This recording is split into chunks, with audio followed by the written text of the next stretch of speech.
Sehingga manusia ketika melakukan gerakan itu semuanya atas kehendak Allah. Sebab apapun yang terjadi di kerajaan Allah tidak ada yang keluar dari kehendak Allah. Allah Subhanahu wa taala berfirman, "Wa ma tasha'una illa ayyasha Allahu rabbul alamin." Tidaklah kalian berkehendak kecuali atas kehendak Allah Rabbul Alamin. Sudah? Selanjutnya, yang keempat, tidak ada perbuatan Allah yang sia-sia. Tidak ada perbuatan Allah yang sia-sia. Sehingga seluruh perbuatan Allah penuh hikmah. Kenapa? Karena dia zat yang Al-Hakim. Al-Hakim maknanya adalah zat yang penuh hikmah. Sehingga ketika perbuatannya penuh hikmah, maka tidak ada perbuatan Allah yang sia-sia. Dan Allah Subhanahu wa taala juga menegaskan dalam Al-Qur'an, "Afa hasibtum annama khalaqnakum abathan." Apakah kalian menyangka anna khalaqnakum abathan, kami menciptakan kalian dalam keadaan abathan, main-main. Wa annakum ilaina la turja'un, sementara kalian tidak dikembalikan kepada kami. Dan mengatakan bahwasanya Allah main-main, itu aib bagi Allah. Subhanallah, maha suci Allah dari perbuatannya yang kondisinya main-main. Tidak ada perbuatan Allah yang main-main. Sudah? Karena semua perbuatan Allah didasari oleh apa jamaah? Oleh hikmah. Dan seluruh perbuatan Allah didasari oleh ilmunya. Dan seluruh perbuatan Allah didasari oleh ilmunya. Tidak ada perbuatan Allah yang dilakukan tanpa dasar ilmu. Sehingga semuanya didasari dengan ilmu. Li'annahu al-alim. Karena dia zat yang maha mengetahui. Baik. Karena itu siapa yang mengatakan bahwa ada perbuatan di alam ini yang sifatnya hanya main-main, ada takdir Allah yang sifatnya hanya main-main, tidak ada landasan ilmu, ini sama dengan mencacat Allah Subhanahu wa taala dan Maha Suci Allah dari keadaan seperti ini. Dipahami insyaallah sampai di sini?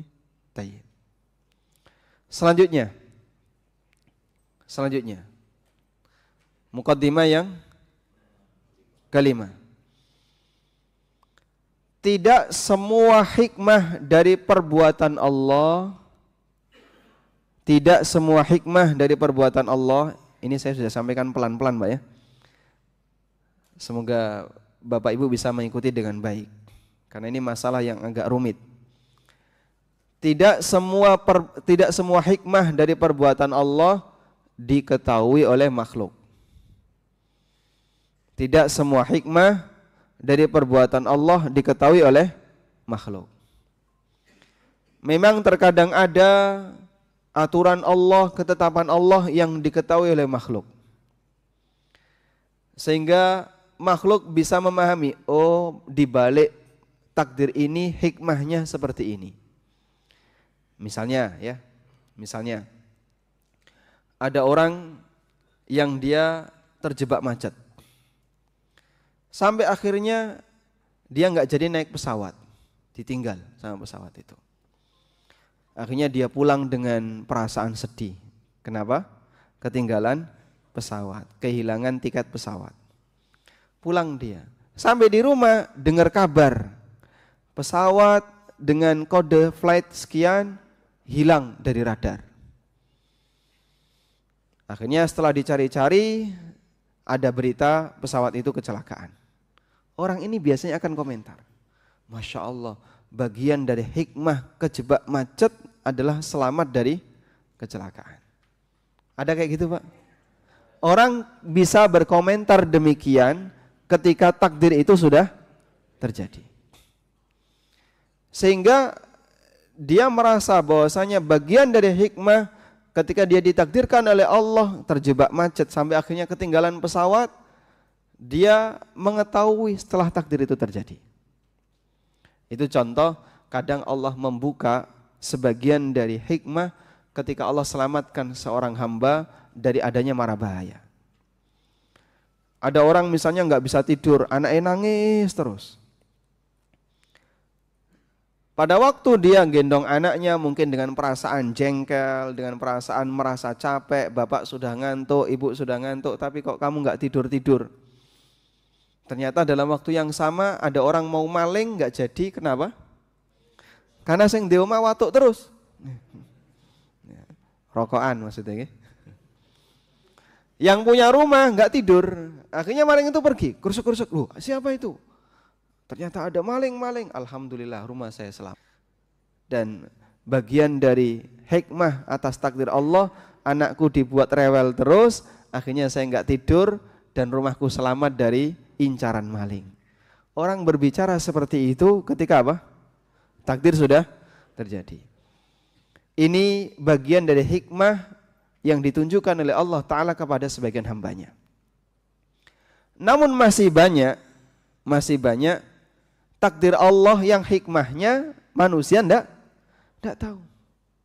Sehingga dia enggak ngerti. Ada juga misalnya amalan yang hikmahnya hamba itu mengetahui. Orang kaya wajib bayar zakat. Bayar zakat ukurannya sekian. Nanti disalurkan kepada 8 asnaf. Secara logika orang bisa paham. Bagian dari hikmah syariat zakat adalah seperti ini. Sehingga dia bisa mengetahui syariat Allah Subhanahu wa taala dan dia juga paham tentang hikmahnya. Tayyib, bagian ini berarti sang hamba bisa mengetahui hikmah dari ketetapan Allah. Nah, dan sekali lagi masih banyak ketetapan Allah yang hamba tidak mengetahui hikmahnya. Tayyib, muqaddimah berikutnya. Jika seorang hamba tidak mengetahui hikmahnya, maka sikap yang tepat ngeyel atau pasrah. Kalau orang tidak mengetahui hikmah, sikap yang tepat ngeyel atau pasrah? Pasrah. Kenapa pasrah, Pak? Karena sing jengene wong ora ngerti niku kudu nurut kepada yang ngerti. Tafassahu fil majalis, silakan agak merapat ya. Memberi kesempatan bagi jamaah yang datang belakangan. Nah.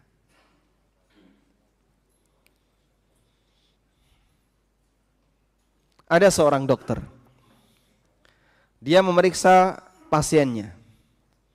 Selesai diperiksa, sang dokter ini memberikan vonis kepada pasien. Bapak harus diamputasi. Bagian mana Pak dokter diamputasi? Lehernya diamputasi. Oh Masya Allah. Kaki bapak harus diamputasi. Pasien ini tidak terima. Dokter gimana? Saya masih ingin punya kaki. Masa kaki saya mau dipotong? Tapi Pak ini harus diamputasi. Gini aja, tolong Pak dokter jelaskan kepada saya. Nanti kalau saya bisa menangkap penjelasan Pak dokter secara memuaskan, saya terima. Baik Pak, saya jelaskan. Papan tulis dibuka. Dijelaskan pakai integral pangkat 3, diferensial pangkat 10 dan seterusnya. Nah ini Pak hasilnya, kesimpulannya Bapak diamputasi. Bengong dia. Oh boy Pak dokter. Gak ngerti saya. Baik. Sebagai pasien yang baik, yang dia ingin selamat jiwanya, selamat jasadnya. Sebagai pasien yang baik, sikap yang tepat itu ngeyel dokter atau nurut sama dokter? Ngeyel atau nurut? Nurut. Kenapa? Karena dia nggak ngerti. Sehingga setelah dapat penjelasan tetap nggak ngerti. Karena itu ketika orang ini tetap nggak ngerti dan jika dia sayang kepada nyawanya, dia akan nurut sama Pak dokter. Ini baru perbandingan ilmu makhluk dengan ilmu makhluk. Makhluk dengan makhluk. Baru membandingkan antara sesama makhluk. Makhluk yang berilmu diikuti oleh makhluk yang tidak berilmu. Ada orang bukan orang Surabaya, datang ke Surabaya. Lalu diantar sama temannya. Mau kemana Mas? Mau ke sana. Baik, kita lewat jalan ini ya. Jangan, pokoknya harus ini. Ndak, yang sini saja. Jangan. Loh Bapak taunya dari mana? Saya pakai perasaan. Saya itu orang Surabaya Pak, saya sudah hafal yang lebih bagus lewat jalan ini. Buktinya apa? Ini saya jelaskan. Tanpa Google Map ya. Tayyib. Sebagai warga yang dia tidak tahu tentang peta Surabaya, seharusnya nurut sama siapa? Yang lebih ngerti. Karena dia kalau pakai standar perasaan, wah bisa tersesat. Tapi yang orang Surabaya asli, dia lebih ngerti jalan mana yang bagus untuk dilewati, mana yang enggak macet, mana yang tidak ada polisi tidurnya, dan seterusnya. Itu salah satu di antara bukti bahwa manusia yang tidak tahu, dia ngikuti yang tahu. Dia pasrah kepada yang tahu. Ya sudahlah, saya ngikut kamu, pasrah sama kamu. Yang penting pokoknya sampai tujuan dengan cepat, selamat. Baik, apalagi perbandingan antara ilmu makhluk dengan ilmu khalik yang tidak bisa dibandingkan. Dan Allah Subhanahu wa taala tegaskan dalam Al-Qur'an, wala yuhituna bi syai'im min ilmihi illa bima syaa. Dan mereka manusia tidak bisa meliputi ilmunya illa bima syaa, kecuali sebagian yang Allah kehendaki. Kita diberi oleh Allah sebagian ilmu, baik ilmu dalam masalah dunia maupun ilmu dalam masalah agama, itu hanya sebagian kecil saja dari ilmu Allah yang tanpa batas. Tayyib. Karena itu ketika seorang hamba tidak tahu hikmah dari takdir Allah, maka seharusnya sikap yang tepat adalah pasrah kepada Allah Subhanahu wa taala dan tidak ngeyel. Maka kenapa ada orang yang dia melakukan penyimpangan dalam masalah takdir? Sebabnya di sini, saat dia mentok dalam masalah tertentu, dia kesulitan untuk memahami hikmahnya, terus dia tidak pasrah, dia ngeyel. Akhirnya menyimpang jadi Qadariyah, jadi Jabariyah, jadi Mu'tazilah, jadi Ahlul Kalam, sebagaimana sekte-sekte yang tadi kita sebutkan. Tapi kalau ahlu sunnah, mereka mengedepankan prinsip taslim, pasrah. Sing jenenge wong ora ngerti ya kudu pasrah kepada yang Maha Tahu. Tayyib. Muqaddimah selanjutnya. Yang keberapa? Ketujuh. Bahwa Allah Subhanahu wa taala tidak dimintai pertanggungjawaban atas perbuatan yang dia lakukan, tapi makhluk yang akan dimintai pertanggungjawaban dari perbuatan yang dia kerjakan. Begitu Pak ya. Allah Ta'ala tidak dimintai pertanggungjawaban terhadap apa yang dia lakukan, tapi makhluklah yang akan dimintai pertanggungjawaban. Dan ini sebagaimana yang Allah tegaskan dalam Al-Quran, agar jenengan nanti bisa mencatat nomor ayatnya ya. La yus'alu amma yaf'alu wa hum yus'alun. Allah tidak dimintai pertanggungjawaban dari apa yang dia kerjakan, namun merekalah yang akan ditanya oleh Allah. Ada di surat Al-Anbiya ayat 23. Ada di surat Al-Anbiya ayat berapa? 23. La yus'alu amma yaf'alu wa hum yus'alun. Allah tidak dimintai pertanggungjawaban atas apa yang dia lakukan. Wa hum yus'alun, tapi merekalah, manusialah yang akan dimintai pertanggungjawaban dari apa yang mereka kerjakan. Sehingga sebaiknya kamu lebih fokus terhadap perbuatan kamu, amal yang kamu kerjakan, daripada banyak memikirkan takdir yang itu justru ujungnya kesesatan. Ngapain kamu terlalu mendalam dalam masalah takdir yang itu ujungnya bisa jadi kesesatan. Mendalam itu melebihi dari koridor syariah ketika dia belajar takdir. Tayyib. Oleh karena itu jamaah yang dimuliakan Allah Subhanahu wa taala, ketika seluruh perbuatan Allah tidak mungkin hamba meminta pertanggungjawaban, maka prinsip selanjutnya yang ke-8, bahwa sehebat apapun manusia itu membahas masalah takdir, sama sekali tidak akan mengubah takdir. Sehebat apapun hamba membahas masalah takdir, sama sekali tidak akan mengubah takdir. Paham maksudnya? Baik. Misalnya begini ya. Ibu masuk ke dalam dapur. Ibu mau masak apa? Anaknya berijtihad. Masya Allah. 5 anaknya debat. 5 anaknya debat. Tapi ibu tidak pernah tanya kepada salah satu di antara mereka. Anaknya ini debat. Yang satu bilang ibu mau masak rawon. Yang satu bilang ibu mau masak gulai. Dan seterusnya. Pokoknya ada 5 jenis masakan diperdebatkan oleh anaknya. Sudah? Anaknya ini mau debat, enggak debat, ibu tetap masak. Dan seperti apa hasilnya? Mereka berdebat enggak bakalan ngefek kepada hasil masakan ibu. Semuanya berdebat. Yang satu rawon, gulai, tongseng, terus soto, kemudian sate. Ternyata ibu masak gado-gado.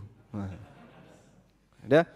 Berarti apa yang dilakukan oleh ibu tidak dipengaruhi oleh perdebatan anak. Allah Subhanahu wa taala berbuat. Lalu makhluk memperdebatkan perbuatan Allah. Yang satu punya akidah seperti Qadariyah, yang satu punya akidah Jabariyah. Ada yang punya akidah seperti Mu'tazilah, ada yang punya akidah seperti Ahlul Kalam. Mereka saling berdebat. Sudah? Apakah perdebatan itu mempengaruhi perbuatan Allah? Siapa yang menang debat, nanti saya ikuti. Apakah seperti itu? Subhanallah, Maha Suci Allah. Sebab Allah tidak mungkin mengikuti makhluk. Sehingga makhluk mau berdebat masalah takdir, sehingga menyimpang ke kanan dan ke kiri, sepeser pun tidak akan mengubah takdir. Takdir Allah Subhanahu wa taala kembali kepada kehendak Allah, bukan kembali kepada kehendak makhluk. Karena itulah jamaah yang dimulakan Allah Subhanahu wa taala, prinsip ini perlu kita pahami. Bahwa Allah itu tidak berbuat berdasarkan doa hamba. Allah tidak berbuat berdasarkan doa hamba. Ini sebagai turunannya. Si A minta A, si B minta B, si C minta C. Kalau semuanya dituruti, kowe njaluk apa nanti tak turuti, kabeh dituruti, Pak. Berarti perbuatan Allah dikendalikan dengan doa makhluk. Dan itu tidak mungkin. Sebab perbuatan Allah tidak bergantung kepada kehendak hamba. Karena itu dalam masalah doa, ada yang dikabulkan dan ada yang tidak dikabulkan. Terserah siapa? Kembali kepada kehendak Allah Subhanahu wa taala. Paham di sini? Maka para ulama mengatakan, awwalu syai'in an na'lama bihi ba'da an nad'ullaha subhanahu wa ta'ala. Prinsip pertama yang perlu kita sadari pada saat kita berdoa kepada Allah adalah yakini bahwa Allah kuasa atas segala sesuatu. Prinsip pertama yang perlu kita sadari ketika kita berdoa kepada Allah adalah yakini bahwa Allah Maha Kuasa atas segala sesuatu. Artinya Allah Subhanahu wa taala perbuatannya tidak dikendalikan oleh doamu. Dan Allah bisa memberikan apapun sesuai dengan apa yang Dia kehendaki, meskipun bisa jadi tidak sesuai dengan doa yang kamu ucapkan. Dan belum tentu doamu itu lebih baik untuk hidupmu daripada apa yang dikehendaki oleh Allah Subhanahu wa taala. Wis suwe ndonga, ya Allah tambahkanlah untukku, nambah apa Pak? Pak Daru nambah Pak? Masya Allah. Kok ya ora kabul-kabul? Ya. Gimana Bang Johan? Masya Allah. Bang Harun? Lama berdoa tapi ternyata kok enggak mustajab misalnya ya. Apakah kemudian seluruh kejadian itu harus sesuai dengan keinginan kita? Masya Allah. Kalau seluruh perbuatan hamba harus disesuaikan dengan kehendak Allah Subhanahu wa taala, kalau seluruh perbuatan Allah dikendalikan dengan apa yang didoakan oleh hamba, berarti perbuatan Allah dikendalikan oleh hamba. Dan itu tidak mungkin. Maka Allah Ta'ala Maha Kuasa atas segala sesuatu. Dia berbuat sebagaimana yang Dia kehendaki. Dan dalam masalah doa, ada yang Allah ijabai dalam bentuk sebagaimana yang Dia inginkan. Dan ada yang Allah ijabai dalam bentuk yang lain. Dan ada yang tidak Allah ijabai, sesuai dengan apa yang Dia kehendaki. Tayyib. Selanjutnya, muqaddimah berikutnya.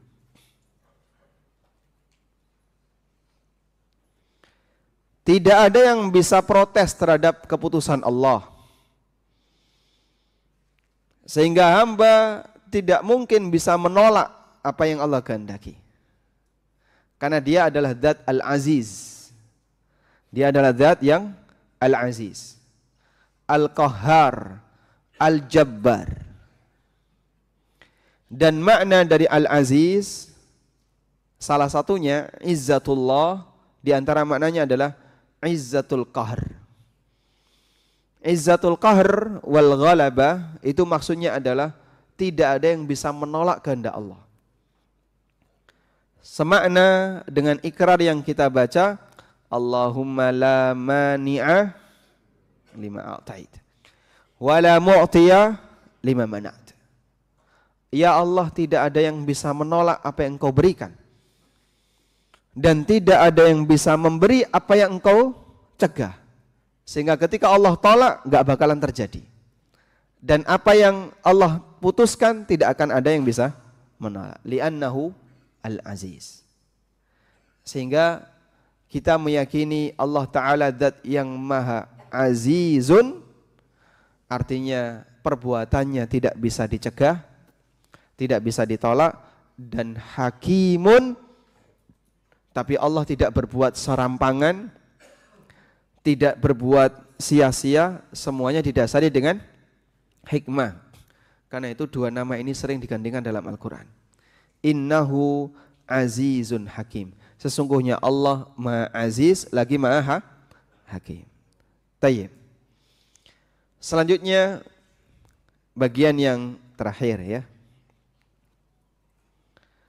Takdir yang diberikan oleh Allah kepada hambanya, takdir yang diberikan oleh Allah kepada hambanya harus disikapi dengan sikap yang positif. Bagaimana bentuk sikap yang positif terhadap takdir itu? Bentuknya adalah ridho kepada takdir Allah. Bentuknya adalah ridho kepada takdir Allah. Sebab begini, dalam masalah takdir, jika dilihat dari perbuatan Allah, tidak ada perbuatan Allah yang tercela. Saya ulang ya. Dalam masalah takdir, jika dilihat dari apa? Perbuatan Allah, tidak ada perbuatan Allah yang tercela. Semua perbuatan Allah itu baik. Paham ini? Paham ya? Tapi jika dilihat dari keberadaan makhluk yang ditakdirkan, ada yang baik, ada yang buruk. Kalau dilihat dari keberadaan makhluk yang ditakdirkan, ada yang baik, ada yang buruk. Sehingga makna takdir yang buruk dalam sabda Nabi SAW maksudnya adalah dilihat dari sudut pandang makhluk yang ditakdirkan. Beliau sebut beriman kepada takdir khairihi wa syarrih, yang baik maupun yang buruk. Yang dimaksud takdir yang buruk itu apa, Pak? Takdir dilihat dari kondisi makhluk yang ditakdirkan. Ada kondisi makhluk yang ditakdirkan dapat takdir yang enggak baik. Misalnya miskin, kemudian sakit, kecelakaan, dan seterusnya. Dia mengalami takdir yang tidak baik. Termasuk juga misalnya dalam masalah agama, dia ditakdirkan jadi non-muslim. Dia ditakdirkan orang yang suka berbuat maksiat. Itu takdir buruk dilihat dari sudut pandang makhluk yang ditakdirkan. Tapi kalau seluruh perbuatan Allah tidak ada yang tercela. Sebab seluruh perbuatan Allah itu baik. Karena itu Nabi SAW pernah mengatakan, Beliau bersabda, al khairu biyadika wasyarru laisa ilaika. Kebaikan itu ya Allah ada pada tanganmu dan keburukan tidak boleh dinisbahkan kepadamu. Kebaikan ada pada tanganmu dan keburukan tidak boleh dinisbahkan kepadamu. Sudah? Sehingga Rasulullah SAW punya kebiasaan. Kalau beliau mendengarkan berita baik, beliau mengucapkan apa? Alhamdulillahi bini'matihi tatimmus salihat. Alhamdulillahilladzi bini'matihi tatimmus salihat. Kalau beliau mendengar ada berita buruk, beliau membaca apa? Alhamdulillahi ala kulli hal. Pak, saya lulus Pak, alhamdulillah. Bapaknya langsung membaca Alhamdulillahi alladzi bini'matihi tatimmus salihat. Berapa nilainya? Paling rendah Pak. Alhamdulillahi ala kulli hal. Sehingga ketika orang mendengarkan berita baik, Nabi SAW ketika mendengarkan berita baik memuji Allah. Dan ketika beliau mendengarkan berita buruk, beliau juga memuji Allah. Sebab tidak ada perbuatan Allah yang tercela. Semua perbuatan Allah itu sempurna kebaikannya. Walhamdulillah. Sudah? Ada berapa muqaddimah? 10. Mau ditambahin lagi enggak? Mau? Saya tambahkan lagi. Nomor 11. Bingung enggak, Pak? Insyaallah. Enggak bingung ya? Aman ya? Masya aman. Masya.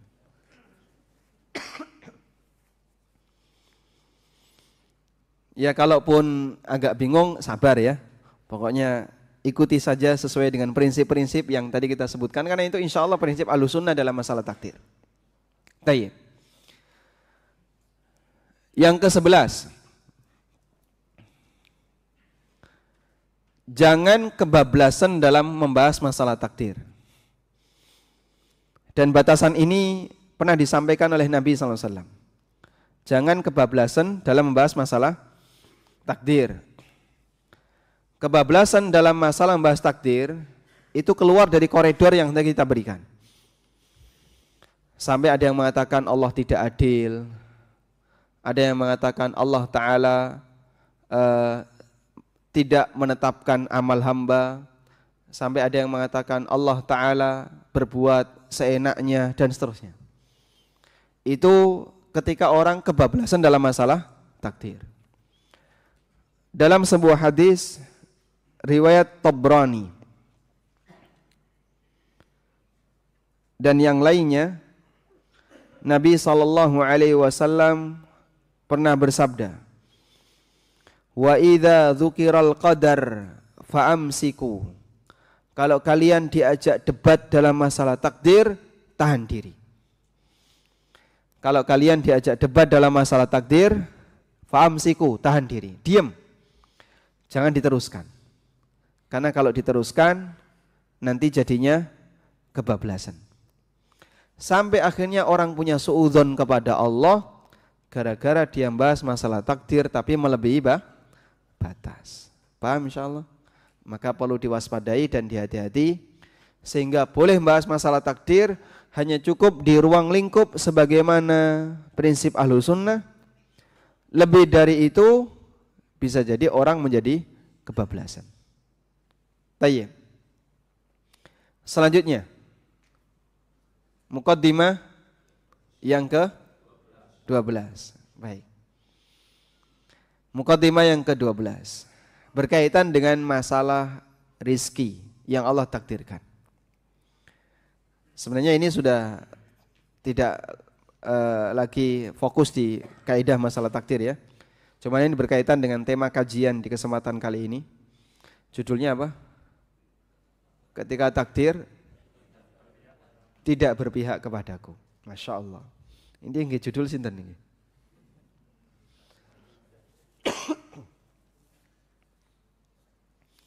Ketika takdir tidak berpihak kepadaku. Dan yang dimaksud konotasinya adalah takdir, dia mendapatkan takdir yang enggak baik, takdir buruk. Perlu kita pahami bahwa ketetapan Allah kepada hambanya itu adalah yang terbaik bagi hamba. Tinggal selanjutnya bagaimana cara hamba menyikapinya. Tinggal selanjutnya bagaimana cara hamba menyikapinya. Sebab semuanya ada hikmah di balik itu. Sampai pun ketika Anda mendapatkan takdir yang secara kauni itu berarti dilihat dari unsur makhluknya tadi, dinilai tidak baik. Kecelakaan, sakit, usaha bangkrut, takut resesi, terus apa lagi? Semua barang pada naik, kemudian dia tidak dapat kerja, atau dia dikeluarkan dari tempat bekerja, dan aneka kondisi yang lain yang tidak kita inginkan. Kalaupun kita mengalami situasi semacam ini, kita perlu memahami bahwa di balik itu ada hikmah yang besar. Dan minimal hikmah besar itu adalah pahala yang dijanjikan oleh Allah kapan? Pahala yang dijanjikan oleh Allah ketika kapan? Di yaumil akhir. Minimal hikmah itu adalah pahala yang dijanjikan oleh Allah di yaumil akhir. Meskipun bisa jadi kita tidak mendapatkan dampak positif ketika di dunia. Orang kan terkadang memahami hikmah itu hanya pada terbatas dampak positif ketika di dunia. Alhamdulillah ya, karena saya tadi nggak jadi berangkat, nggak jadi naik mobil, nggak jadi naik kereta, atau nggak jadi naik pesawat, saya selamat. Dia baru komentar tentang hikmah itu ketika dia melihat kejadian pada waktu di dunia. Tapi bagi seorang mukmin ada yang lebih dari itu. Hikmah yang tertinggi adalah hikmah berupa pahala yang Allah janjikan kelak di yaumil qiyamah. Bagi siapa yang sanggup bersabar dan ridha kepada takdir Allah. Dan Nabi SAW ajarkan cara yang paling gampang dalam masalah ini adalah selalu miliki dan jaga rasa syukur kepada Allah. Sehingga selalu bersyukur kepada Allah. Caranya gimana? Ingat nikmat-nikmat Allah yang lain yang masih Bapak punya. Sudah? Lalu lihat orang yang nikmatnya lebih rendah dibandingkan kita. Jangan melihat orang yang lebih tinggi nikmatnya dibandingkan kita. Rasulullah SAW bersabda, Unduru ila man huwa asfala minkum. Lihatlah kepada orang yang lebih bawah dibandingkan kita. Wala tanduru ila man huwa fawqakum. Jangan lihat kepada orang yang lebih atas dibandingkan kita. Tapi beliau berbicara urusan apa? Takdir dunia. Beliau berbicara tentang urusan takdir dunia. Lalu beliau sebutkan manfaatnya. Fahuwa ajdaru alla tazdaru ni'matallahi alaikum. Dengan cara seperti ini akan membuat kalian itu tidak meremehkan nikmat Allah. Membuat kalian tidak meremehkan nikmat Allah. Sehingga manusia dalam menyikapi nikmat Allah itu ada 3 tingkatan. Yang pertama bersyukur, dan ini tingkatan yang paling tinggi. Keutamaannya sangat banyak. Yang kedua tidak bersyukur, tapi tidak mencela. Tidak bersyukur tapi tidak mencela. Tidak bersyukur tapi tidak meremehkan, tidak mencela, biasa saja. Yang ketiga ini yang paling jelek, Pak. Meremehkan nikmat Allah Subhanahu wa taala. Sebabnya apa? Dia melihat yang lebih tinggi. Nyuwun pangapunten ya. Kadang yang namanya interaksi dalam sebuah keluarga itu sangat sensitif dalam masalah kenikmatan seperti ini. Sing wedok nyawang mobile tonggone. Masya Allah, wis duwe mobil anyar. Pak, kelo wis tuku mobil anyar.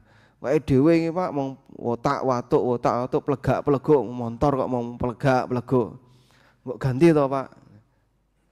Padahal sebelah kiri rumahnya ndak punya mobil. Tapi dia ngacanya ke sebelah kanan yang punya expander. atau punya Pajero dan punya mobil ya kan ya. Nah, tidak nyebut merek banyak sekali. Sebelah kiri rumahnya dia nggak punya mobil. Dia punya mobil merek Cherry misalnya. Pokoknya yang paling rendah. Baik.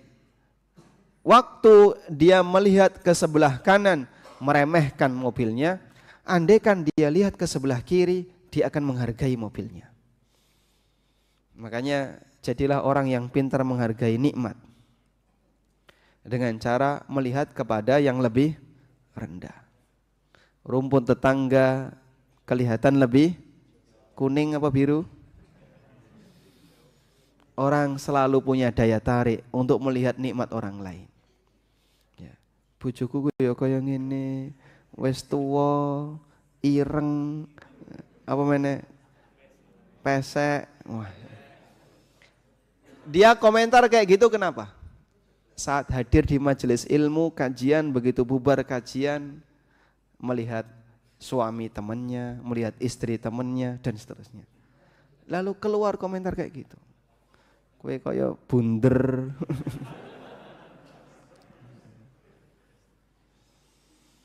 Bisa jadi orang itu sampai meremehkan nikmat pasangan hidupnya karena melihat pasangan hidup orang lain yang lebih, menurut dia fisiknya lebih bagus, menurut dia lebih kaya, menurut dia lebih hebat.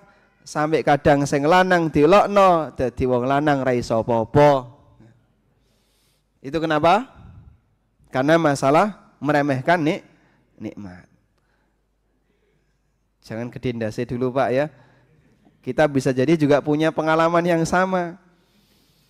Ketika melihat kekurangan pada diri istri, lalu melihat kelebihan istri tetangga, Masya Allah, itu bisa sampai ngefek pada seperti itu Pak. Makanya hati-hati, ojo seneng nyawang nikmat milik orang lain. Jangan suka melihat nikmat milik orang lain. Nabi SAW memberikan kita sebuah panduan. Milikilah rasa syukur apapun nikmat yang masih kau punya. Jaga itu baik-baik. Kalaupun kamu tidak bisa mensyukuri, minimal ojo sampai ngeremehno Pak. Nek ra iso mensyukuri, minimal ojo sampai ngeremeh. Nek wis ngremehno, Masya Allah, wis dikai saya diremehno. Sehingga jaga baik-baik. Minimal kalau nggak bisa grade 1, jaga di grade tengah ini. Tidak bersyukur tapi tidak meremehkan. Lihat kepada yang lebih rendah. Dalam setiap aktivitas apapun yang kita alami, insya Allah batin bisa tetap terjaga. Meskipun kita sedang sakit, sedang kecelakaan, lihat orang lain. Ini tetangga kita, teman kita, ada berita di sana, dia lebih parah dibandingkan saya. Alhamdulillah, saya masih bisa seperti ini. Dengan cara demikian akan menjaga semangat untuk selalu bersyukur kepada Allah Subhanahu wa taala. Wallahu taala alam. Pas jam 6 ya. Demikian sebagai pengantar yang bisa kita sampaikan, semoga bermanfaat. Selanjutnya kita ujian. Ya, betul kan? Baik, insyaallah. Mana hadiahnya Pak tadi? Ini ada pertanyaan yang pertama. Oh, Masya Allah. Silahkan Pak. Waalaikumsalam warahmatullahi wabarakatuh.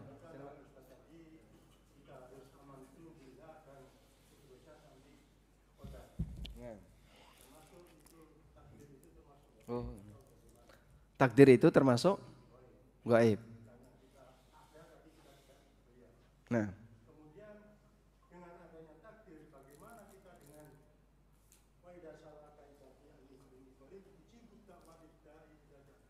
baik. Nah, berkaitan dengan masalah doa yang kita panjatkan, kita kan tidak tahu ya, apakah nanti akan dikabulkan ataukah tidak. Kita tidak tahu apakah nanti akan dikabulkan atau tidak. Doa itu biasanya kita baca, dan kita baca dengan pelan. Kenapa Pak? Karena jangan sampai temannya tahu ya. Karena orang kan terkadang merahasiakan doanya. Biasanya yang jenengan sering minta apa Mas? Malu untuk menceritakan. Karena nanti tidak bocor. Wah, oh berarti selama ini yang dipikirkan itu seperti itu kan gitu kan. Sehingga dia pingin A, pingin B, pingin C. Dia panjatkan dalam doanya dan dia ucapkan dengan pelan dan kadang dia rahasiakan. Itulah umumnya manusia. Baik, enggak jadi masalah sampai di sini. Lalu ketika dia panjatkan, berarti dia telah memberikan doa, menyampaikan doa kepada Allah. Apakah dia tahu doanya nanti pasti akan dikabulkan? Tidak, karena ini hal yang gaib.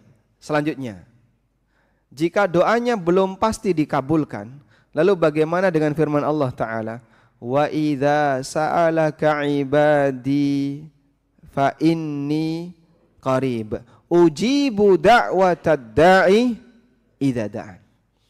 Apabila ada hambaku yang bertanya kepadaku, yang bertanya kepadamu wahai Muhammad tentang diriku, wa idza sa'alaka ibadi anni, apabila ada di antara hambaku yang bertanya kepadamu anni tentang diriku, katakan bahasanya fa inni qarib, aku dekat. Allah mendengar apapun yang diucapkan oleh sang hamba. Allah memperhatikan. Allah Subhanahu wa taala melihat. Allah dekat.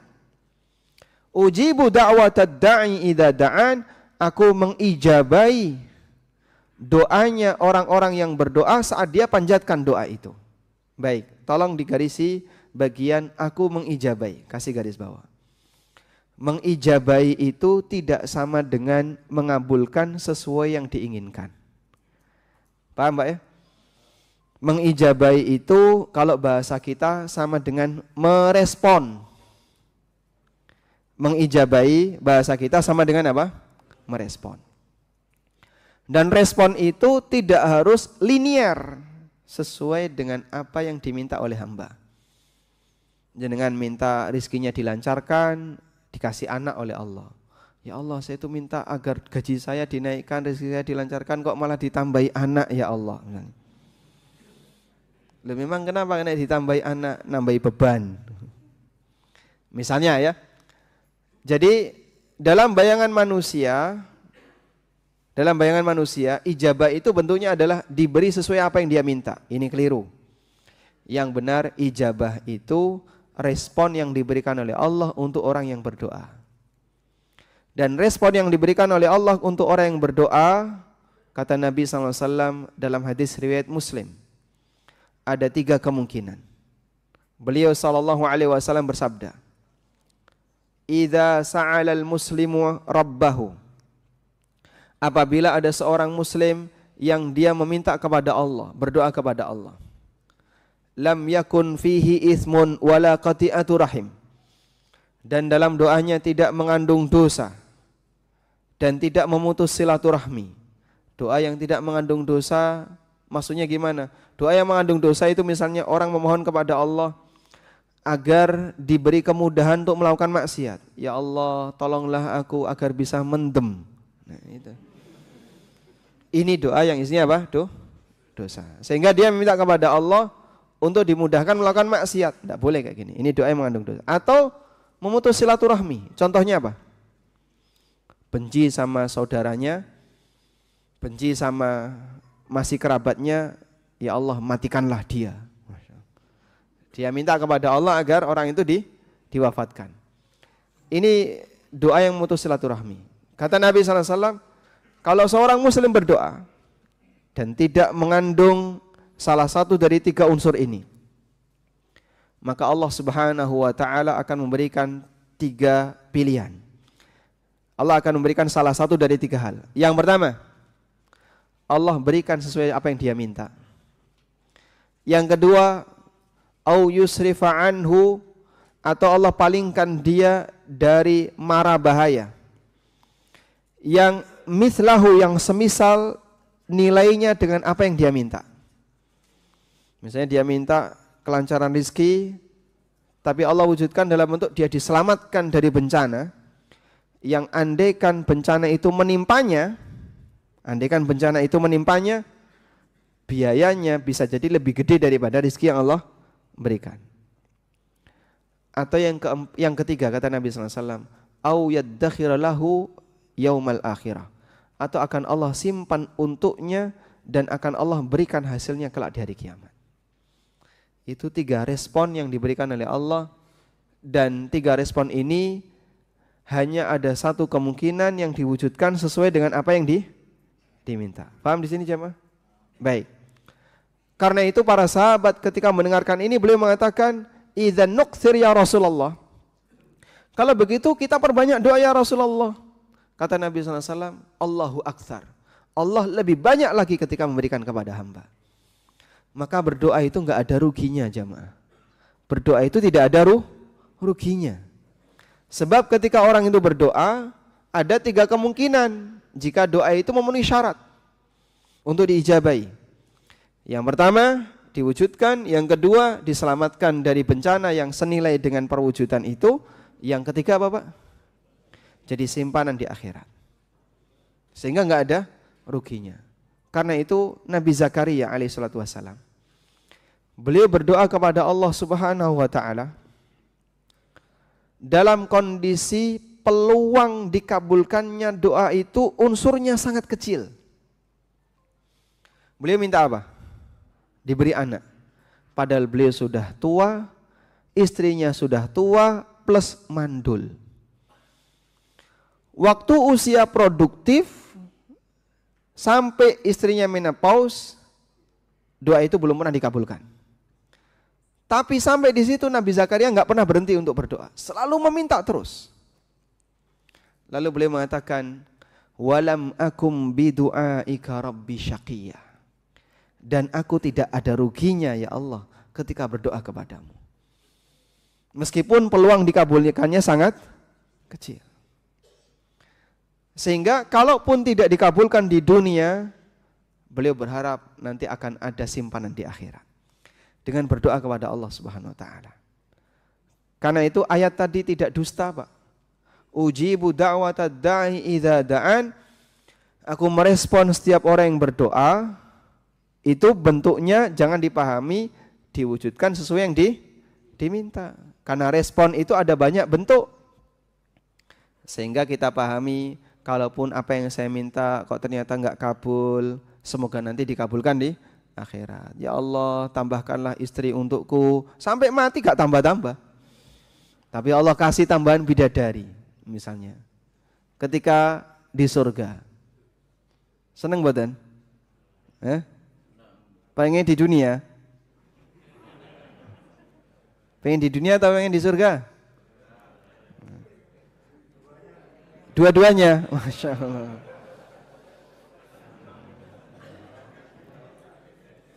Neneng donya marakno padu, Pak. Neneng swarga insyaallah rano padu, nggih. Tayyib. Sehingga ketika orang meminta seperti itu lalu dikabulkan oleh Allah dalam bentuk di dunia, Allah kasih di dunia. Allah berkehendak ketika dikabulkan di akhirat sesuai dengan apa yang Dia kehendaki. Jadi tidak ada pertentangan antara iman kita kepada takdir yang tadi kita meyakini bahwa perbuatan Allah tidak tergantung kepada doa hamba. Dengan ayat yang tadi kita baca bahwa Allah mengijabai dalam arti merespon setiap doa dari para hambanya. Wallahu a'lam. Barakallahu fiikum. Assalamualaikum waalaikumsalam. Sebelum menikahi istri saya ada utang riba untuk bisnis keluarga. Wah, ini keluar dari tema ya, enggak apa-apa. Aset ludes terjual, tersisa laptop dan lain-lain. Yang berhubungan dengan pekerjaan saya saat ini. Saya ingin menanyakan, siapa sajakah yang kelak dimintai pertanggungjawaban untuk utang riba tersebut? Jawabannya pelakunya. Sing lakoni sing lanang ya, sing lanang sing dimintai pertanggungjawaban. Kalau yang melakukannya istrinya yang akan dimintai pertanggungjawaban. Istri saya dari awal menikah tidak tahu jika saya punya utang tersebut. Saat ini istri saya menuntut janji untuk menabung haji dan ikhtiar program kehamilan ke dokter kandungan yang tentunya butuh banyak dana. Padahal utang saya masih banyak. Apa yang harus saya lakukan? Tayyib. Saya tidak tahu tentang masalah janji haji ya. Kalau dulu sebelum menikah Anda menjanjikan untuk haji dan itu jadi kesepakatan sebelum nikah. Jadi misalnya saat Anda ngelamar, terus Anda janjikan, kalau lamaran saya diterima, nanti kamu saya berangkatkan haji, misalnya ya. Akhirnya karena itu lamaran Anda diterima, terus mau nikah. Maka syarat seperti ini wajib dipenuhi. Nabi SAW mengatakan, Inna awfas syuruti ayyufu mastahlaltum bihil furuj. Persyaratan yang paling layak untuk kalian penuhi adalah persyaratan untuk menghalalkan kemaluan. Maksudnya persyaratan sebelum akad nikah. Nanti kalau lamaran saya diterima, kamu mau nikah dengan saya, maka janji saya satu. Ya. Kemudian dia sebutkan ya, 1, 2, 3, 4 dan seterusnya. Ketika itu disebutkan sebelum akad, maka itu jadi janji yang mengikat. Dan jika tidak dipenuhi oleh suami, istri berhak untuk gugat cerai. Tapi kalau janji itu disampaikan pasca akad, setelah akad kemudian suami bilang, nanti kita akan nabung haji ya, semoga Allah mudahkan. Ini tidak mengikat, karena itu sifatnya hanya menyebutkan rencana. Dan ini tidak mengikat. Sehingga yang menjadi ketentuan mengikat untuk hubungan hubungan dalam keluarga adalah persyaratan yang disebutkan sebelum akad. Wallahu a'lam. Dan Anda dahulukan untuk yang wajib. Anda dahulukan untuk nafkah yang wajib sebelum nafkah yang sunnah. Nah, tafadhal. Waalaikumsalam warahmatullahi wabarakatuh. Nah. Ada orang yang belajar agama dengan sungguh-sungguh. Nah.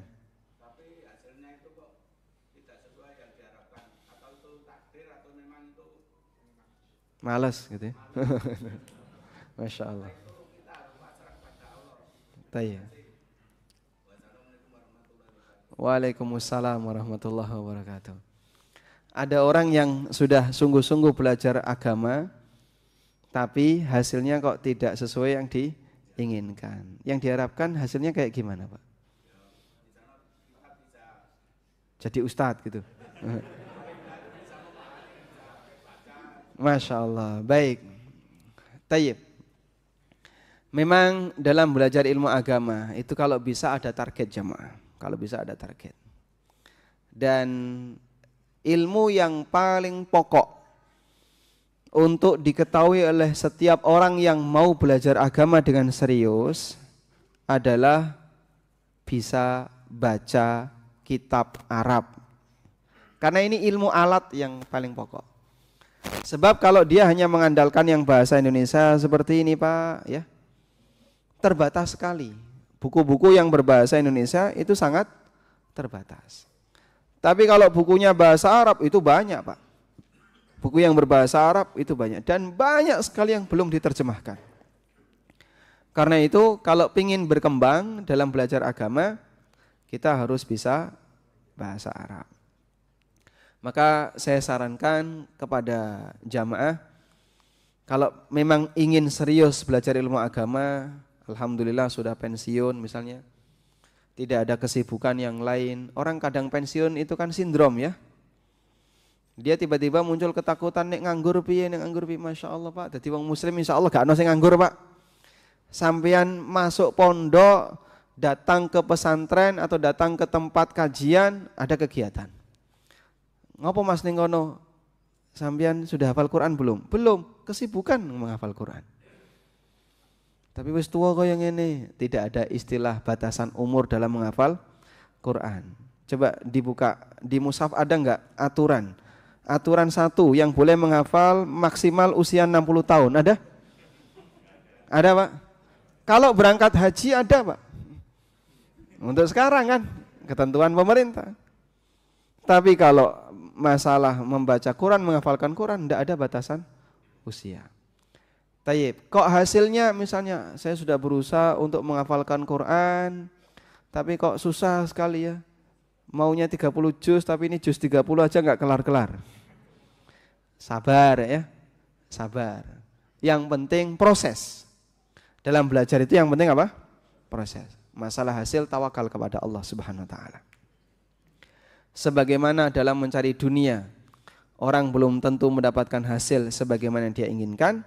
Dalam mencari akhirat, orang juga belum tentu mendapatkan hasil sesuai yang dia inginkan. Dalam mencari agama, bisa jadi dia belajar serius, tapi susah paham. Tapi tidak apa-apa, terus saja.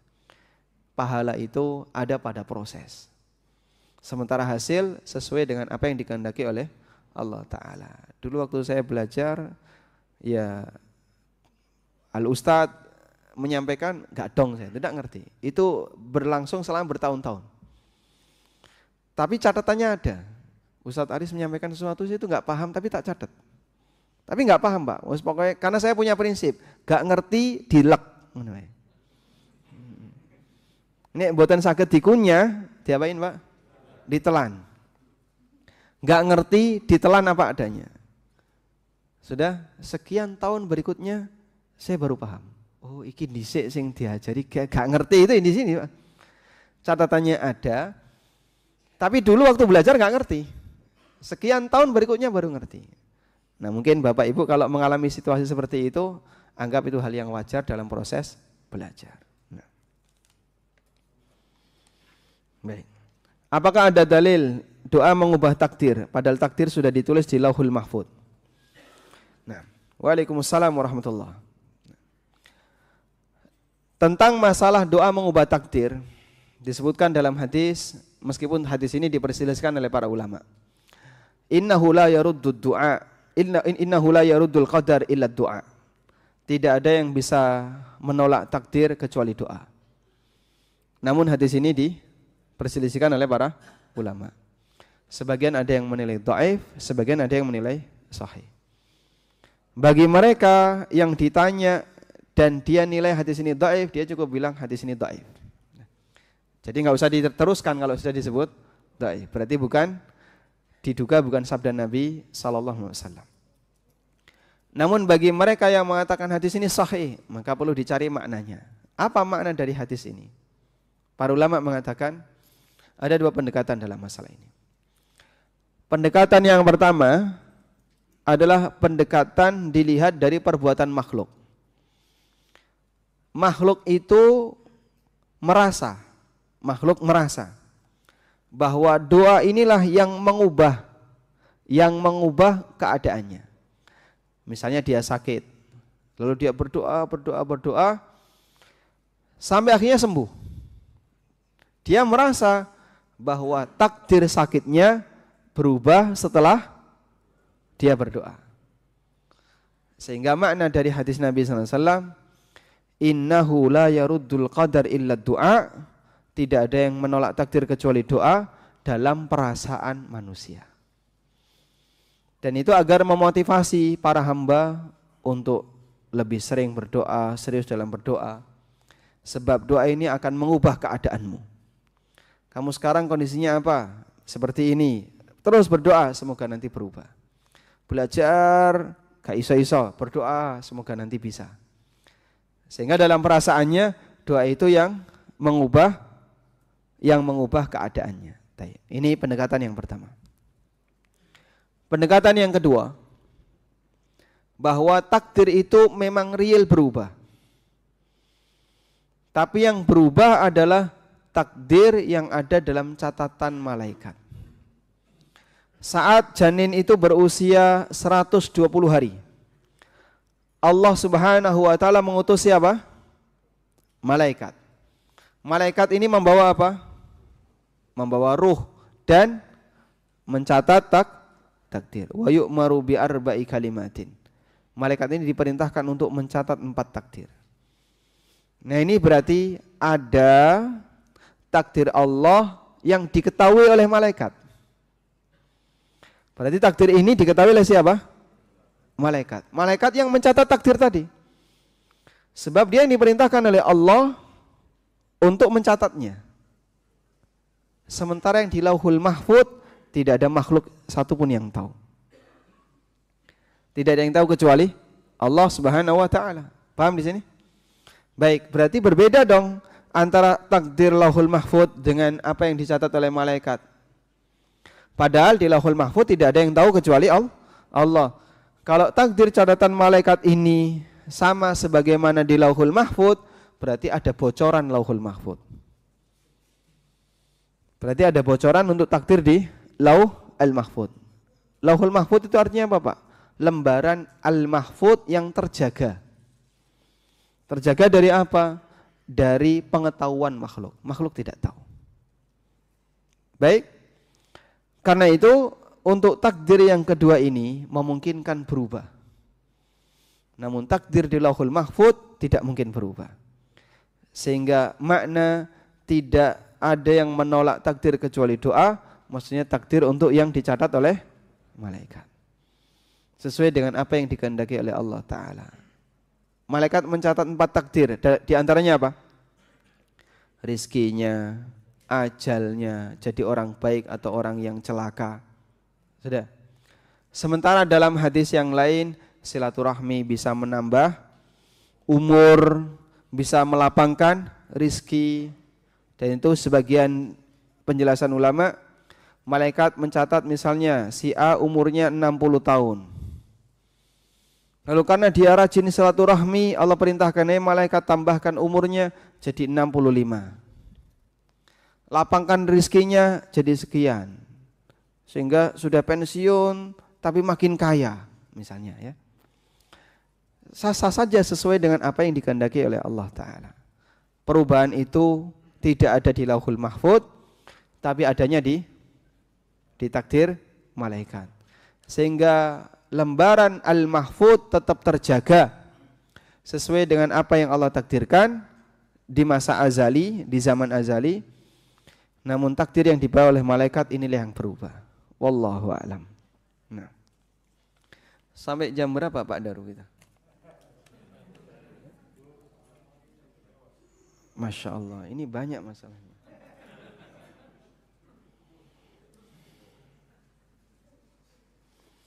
Bagaimana menyikapi takdir yang tidak ada ujungnya, tidak ada ujung selesainya, selalu ada ujian terus. Ujungnya adalah mati. Ya, namanya manusia akan selalu diuji. Sehingga semakin tua, hidup itu semakin enak atau semakin gak enak, Pak? Coba kita tanyakan kepada yang paling senior. Semakin tambah usia, jenengan tuh semakin seger atau semakin linu-linu? Ya. Waktu orang itu masih sehat, dia bisa banyak bergerak, banyak beraktivitas, iso jalan-jalan, bahagia dia.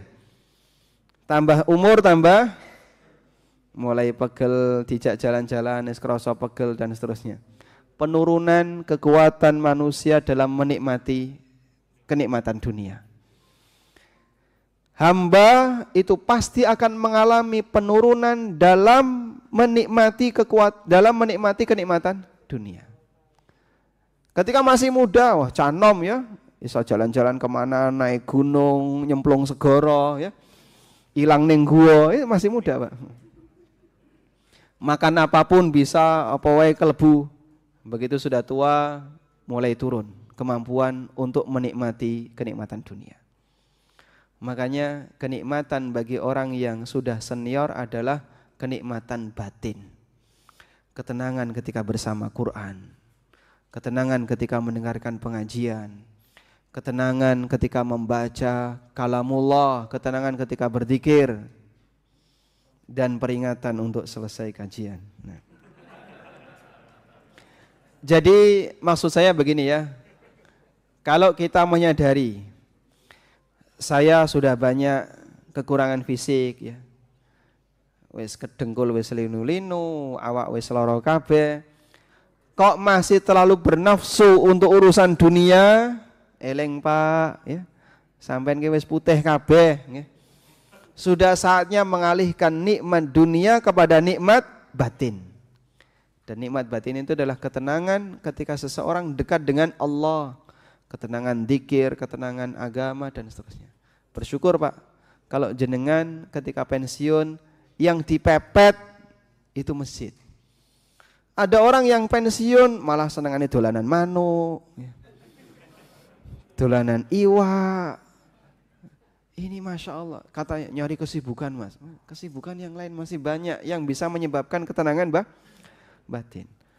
Jadi kalau Anda mengatakan akan ada selalu, Anda tidak selesai ujian dari Allah, semua manusia mengalami itu. Tidak ada berhentinya ujian itu sampai kematian.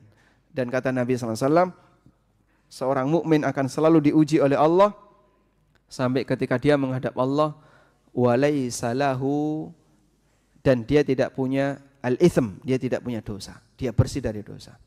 Sebab ujian itu mengikis dosa.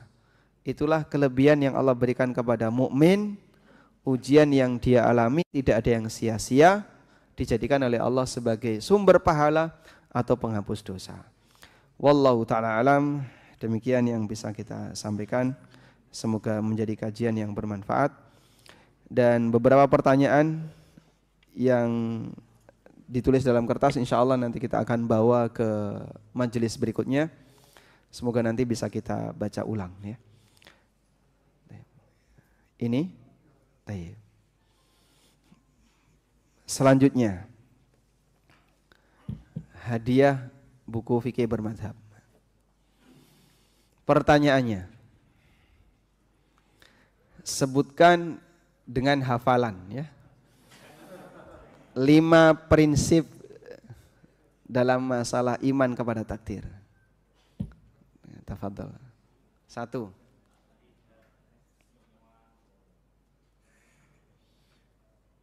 Ya, dengan hafalan syaratnya ya. Nanti nggak boleh ngelirik. 1.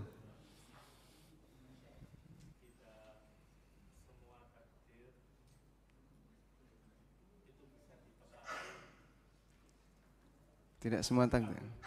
Tidak semua doa. Tidak semua doa dikabulkan oleh Allah. Yang kedua, wes, nyerah ya. Selanjutnya yang lain selanjutnya. Silakan 1.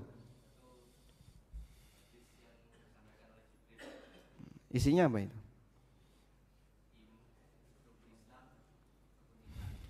Enggak kaitannya dengan takdir, dengan hadis Jibril apa?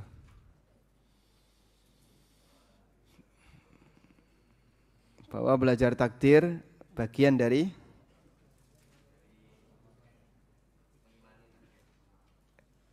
iya betul, bagian dari belajar agama. Yang kedua,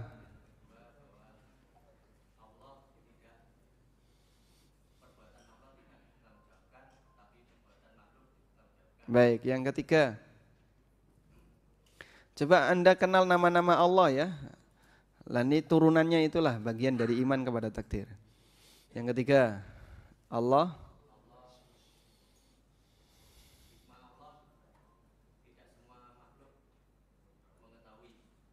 semua perbuatan Allah didasari dengan hikmah.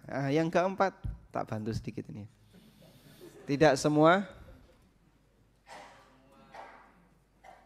hikmah Allah diketahui oleh, Masya Allah. Yang kelima terakhir, Masya Allah.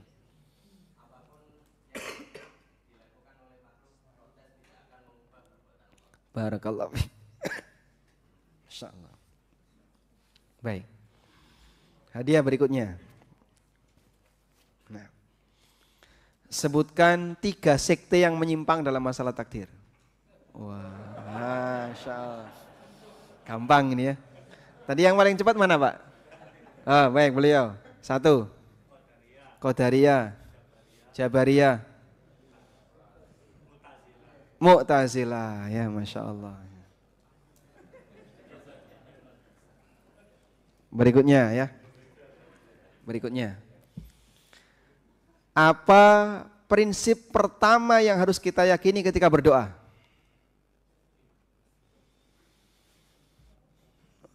Masya Allah di belakang tadi. Silakan berdiri Mas. Ya, kayaknya yang pertama angkat tangan. Silakan berdiri. Prinsip pertama. Tadi yang saya sampaikan itu. Sesuai dengan apa yang tadi saya sampaikan. Ada? Silakan. Allah Maha berkehendak. Betul sekali ya.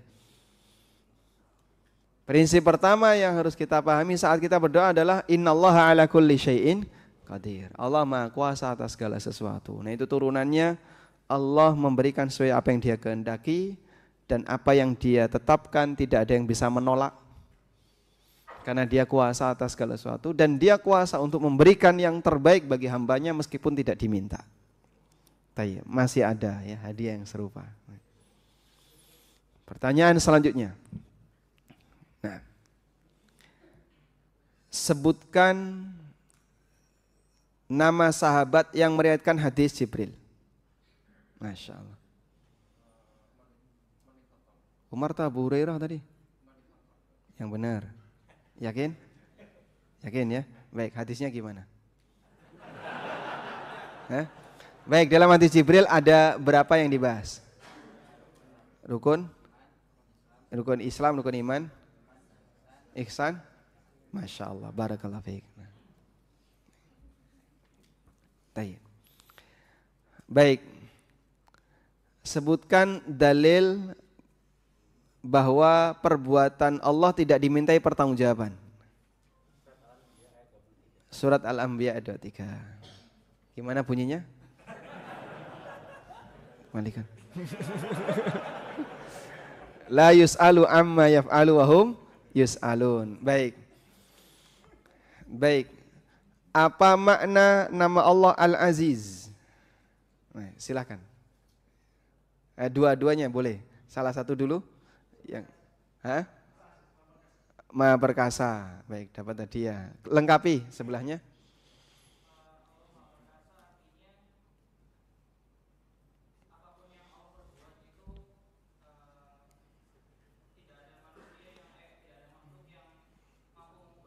Yang mampu menolak ya. Baik, saya kasih 2 hadiah ya. Barakallah. Betul sekali. Itu yang disebut dengan izzatul qahr. Tayyib. Cukup, Pak? Nah, yang datang dari tempat paling jauh mana? Dari paling jauh, dari mana, Mas? Sepanjang. Jombang. Sidoarjo. Jogja, Masya Allah.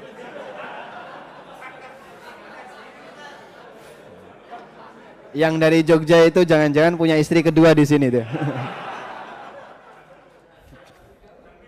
Dari Jambi, lebih jauh. Ini yang datang untuk kaji, Pak, bukan yang punya rumah di sini. Yang Jombang datang ke sini punya ada rumah di sini atau untuk ngaji? Masya Allah, barakallah. Nah, kasih. Tayyib. Ini nanti untuk inventaris di sini aja ya, karena biar dibaca teman-teman.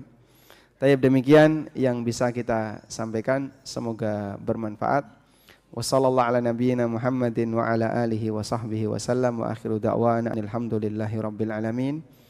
Subhanakallahumma wa bihamdika asyhadu an la ilaha illa anta astaghfiruka wa atubu ilaik. Wassalamualaikum warahmatullahi wabarakatuh.